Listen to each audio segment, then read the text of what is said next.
Zaman sekarang timbul satu permainan barulah internet, main poker judi online.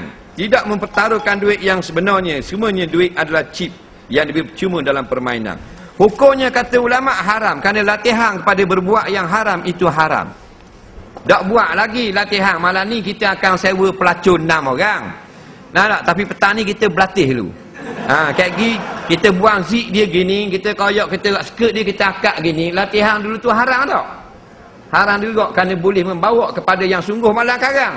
Gitu juga diharamkan down throat. Down throat ni dikilangkan, asal kilang tu kosak dia tu untuk berjudi.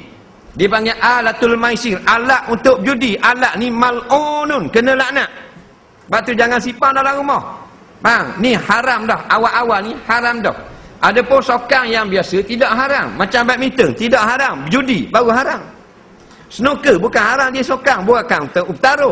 Bila kita bertaruh baru haram. Tapi yang ni untuk bertaruh, cuma kita ambil tidak bertaruh. Tak boleh kerana dipanggil latihan, membawa kepada memudahkan permainan yang haram. Tak usah main lah, banyak lagi benda kan boleh main. Nah, apa nak main poker ni? Dah ada ulama kata haram. Betul, ada ulama kata tak haram, makruh saja. Tapi kita jawabnya atas ulama yang katakan haram. Nah, banyak lagi game dalam internet yang tidak haram.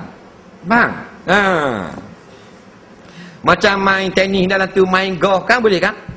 Main apa ni lumba kereta. Tok bila Need for Speed. Nampak? Tok bila. Tok Imam bagus sikit. Angry Bird.